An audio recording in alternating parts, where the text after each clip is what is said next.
Things continued that way for years. He learned to avoid Rei as much as possible, to hide in his room during the day, to never be seen speaking with her parents, to be as quiet as possible.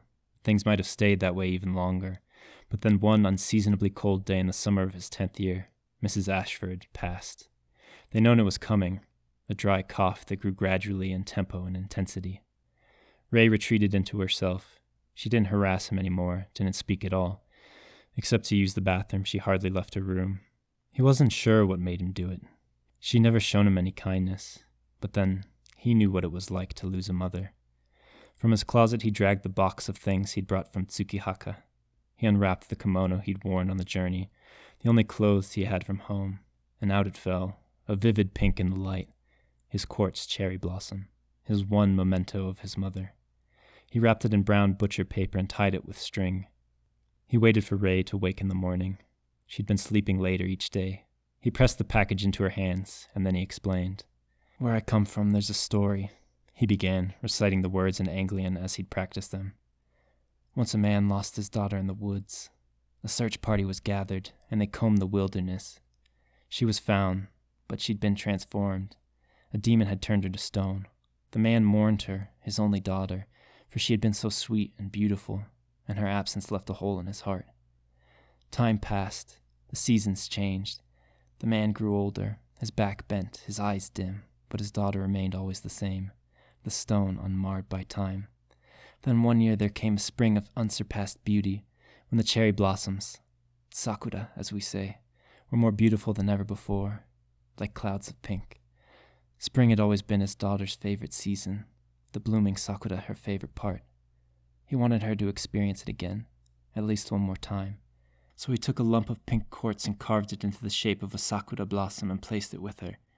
And though time had left her unchanged, afterwards she seemed almost to be smiling. So he made another, and another. For 3 years he labored, making one Sakura blossom after another, while the seasons rolled one into the next, until by that 3rd spring he'd made 1,000 stone Sakura blossoms. With each flower he completed, his daughter had seemed more lifelike, the color slowly returning to her, but the old man had assumed this was only a trick of old age. It wasn't until he completed that 1,000th blossom and lay it on his daughter's shoulder that he felt her warmth, and her heartbeat, and when he called her name she opened her eyes.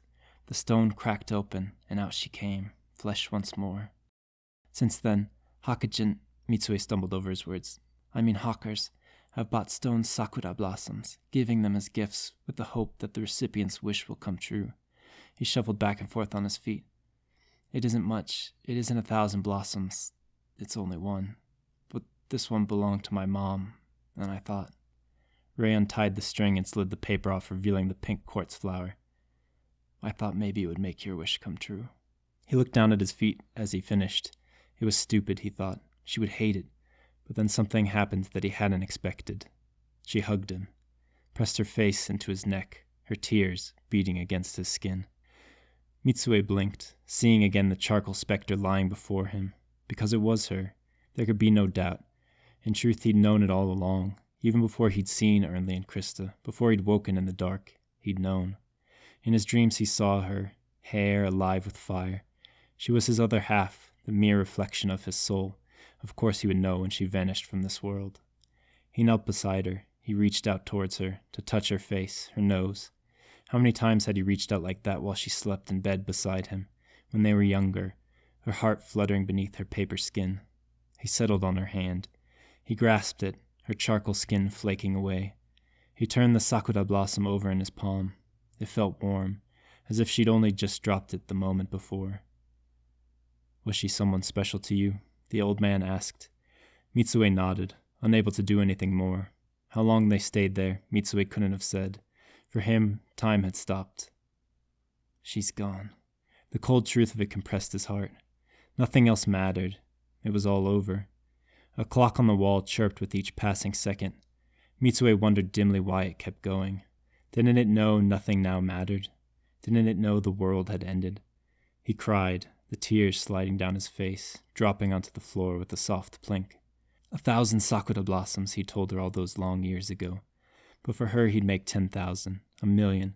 He'd never stop, work his hands raw, till the blood ran from them like his tears, till his hair turned gray and fell away and he lay down to die. From dawn till dusk, anything for her, if only it would bring her back. But it wouldn't. It was a child's fantasy, nothing more. He'd known it all along. People didn't come back. His mother, his father, Dr. Ashford, Mrs. Ashford, and now Ray. How many times would he have to learn that lesson?